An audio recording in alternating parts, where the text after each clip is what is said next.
గుణదల మేరీమాత ఉత్సవాలు ఘనంగా ప్రారంభమయ్యాయి. దివ్యబల పూజతో నేటి నుంచి 3 రోజుల పాటు మేరీమాత ఉత్సవాలు జరగనున్నాయి. ఈ ఉత్సవాలకు తెలుగు రాష్ట్రాలతో పాటు ఇతర రాష్ట్రాల నుంచి లక్షలాదిగా భక్తులు తరలివస్తున్నారు.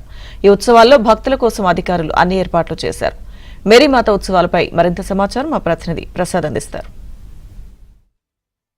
విజయవాడలో గుణదల మేరీమాత ఉత్సవాలు ఘనంగా ప్రారంభమై 3 రోజుల పాటు జరిగే ఉత్సవాలకు సంబంధించి లక్షలాది మంది భక్తులు తరలివస్తున్న నేపథ్యంలో ప్రత్యేకంగా ఏర్పాట్లు చేశారు. మరోవైపు 1500 మంది పోలీసులతో ఈ భద్రతా చర్యలు కూడా చేపట్టిన నేపథ్యంలో మరికొచ్చే క్రితం దివ్యబలి పూజతో ఈ ఉత్సవాలకు అంకురార్పణ చేశారు. మనతో పాటు ఎవరు మోహ ప్రసాద్ గారు ఉన్నారు. సార్ చెప్పండి, ఈరోజు ఉత్సవాల యొక్క విశిష్టతకు సంబంధించి ఎంతమంది వస్తున్నారు, ఎలా ఉంది? ఏబిఎన్ ఛానల్ వారందరికీ కూడా, ప్రేక్షకులందరికీ కూడా మరీ తల్లి పండుగ శుభాకాంక్షలు తెలియజేస్తున్నాం. 100 సంవత్సరాలుగా ఈ గుణదలలో ఈ మరీ తల్లి ఉత్సవాలు, ఆ విధంగానే అన్ని మతాలకు సంబంధించినటువంటి వారు వచ్చి ఆ గుణదల కొండకు వెళ్ళి ప్రభువుని దర్శించుకుని మరీ తల్లి యొక్క దీవెనలు పొంది రావడం జరుగుతుంది. మరి అశేష భక్తజనం వస్తూ ఉంటారు కాబట్టి మన తెలంగాణ, ఆంధ్ర, ప్రక్కన ఒరిస్సా, తమిళనాడు, కర్ణాటక నుంచి కూడా వస్తూ ఉంటారు కాబట్టి వచ్చిన ప్రతి వ్యక్తి, ప్రతి విశ్వాసి దీవించబడి వెళ్ళాలనేటువంటి ఉద్దేశంతో ఎలాంటి అసౌకర్యాలు జరుపుకోకుండా మన గవర్నమెంట్ వారితో కూడా, ముఖ్యంగా మెయిన్ లైన్ డిపార్ట్మెంట్స్తో కలిసి ఈ పండుగ నిర్వహించడం జరుగుతుంది. ఆధ్యాత్మికంగా ఆత్మీయ కార్యక్రమాలు ఇక్కడ జరుగుతూ ఉంటాయి. ఈ 9వ తారీఖు నాడు దివ్య బలి పూజ అనగా క్రీస్తు శిలువ మీద మరణించినటువంటి ఆ బలిని మళ్ళా జ్ఞాపకం చేసుకుంటూ ఆయన యొక్క శరీరాన్ని భుజించి ఆయన యొక్క ఆశీర్వాదం పొందడం అనేటువంటిది ప్రథమ కర్తవ్యం. ఆ విధంగానే ఈరోజు 9వ తారీఖు నాడు లాంఛనంగా ఈ గుణదల మాత ఉత్సవాలు ప్రారంభించడం జరిగింది. వచ్చినటువంటి భక్తులందరూ కూడా దీవించబడాలని మా యొక్క ఆకాంక్ష, ప్రార్థన. అంటే 3 రోజుల పాటు ఉత్సవాలకు సంబంధించి మనం ఎటువంటి కార్యక్రమాలు చేస్తాం, అలాగే భక్తులు ఎంతమంది వస్తారని అంచనా?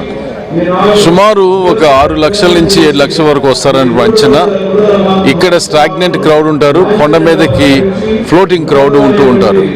మరి వచ్చినటువంటి వారికి దివ్యబలి పూజ అయిన తర్వాత అనేకమైనటువంటి ఆధ్యాత్మిక సాంస్కృతిక కార్యక్రమాలు ఉన్నాయి.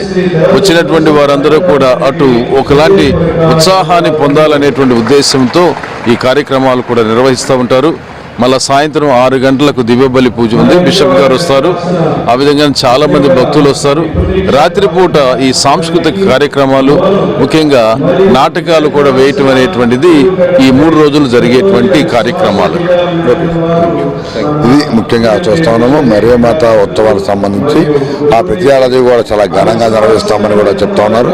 అయితే ఈరోజు శతవసంతాలు ఈ గుణదల మేరీమాత ఉత్సవాలు ప్రారంభమై 100 ఏళ్ళు పూర్తి చేసుకున్న సందర్భంగా ఈసారి మరింత ఘనంగా ఈ ఉత్సవాలు నిర్వహిస్తూ ఉన్నారు. 3 రోజులకు సంబంధించి దాదాపు 7 నుంచి 8 లక్షల మంది భక్తులు వస్తారని అంచనా వేసి అందుకు అనుగుణంగా అన్ని ఏర్పాట్లు చేశారు. కొండపైన కొలువైన ఆ మేరీమాతను దర్శించుకుని కింద ప్రత్యేకంగా నిర్వహించే ప్రార్థనలో భక్తులు పాల్గొంటారు. అదేవిధంగా ఉదయం, సాయంత్రం 2 పూట కూడా దివ్యబలి పూజతో ఆ మేరీమాతను కొలుస్తూ ప్రత్యేకంగా ప్రార్థనా గీతాలు, అలాగే సాయంత్రం పూట ఇక్కడికి వచ్చే భక్తుల కోసం యేసు ప్రభు జీవిత చరిత్రను, అలాగే మేరీమాత త్యాగాలను కూడా వివరిస్తూ నాటక ప్రదర్శన కూడా ఉంటాయని కూడా చెప్తున్నారు. మొత్తం మీద ఈ 3 రోజుల పాటు జరిగే ఉత్సవాలకు సంబంధించి భారీ పోలీసు బందోబస్తు కూడా ఏర్పాటు చేశారు. అదేవిధంగా గుణదల వైపు వచ్చే అన్ని మార్గాలు కూడా పూర్తిగా ట్రాఫిక్ మళ్లించి ఆ ఇతర మార్గాల్లో నుంచి భారీ వాహనాలు, బస్సులు వెళ్లే విధంగా ప్రత్యేకంగా పోలీసు చర్యలు తీసుకున్నారు. నిన్న ఈ రోజు కూడా విజయవాడ పోలీస్ కమిషనర్ రాజశేఖరబాబు స్వయంగా ఈ ఏర్పాట్లను పరిశీలించి సిబ్బందిని కూడా సూచనలు కూడా చేసిన పరిస్థితి. అదేవిధంగా ఈ 3 రోజులు భక్తులు కూడా ఇక్కడ ఉన్న నిబంధనలు పాటించి ఎటువంటి తొక్కిసలాటకు ఆస్కారం లేకుండా ఈ మేరీమాతను దర్శించుకునే కూడా పోలీసులు విజ్ఞప్తి చేస్తున్నారు. విలియమ్స్తో వరప్రసాద్, ఏబిఎన్ ఆంధ్రజ్యోతి, విజయవాడ గుణదల మేరీమాత క్షేత్రం వద్ద నుంచి.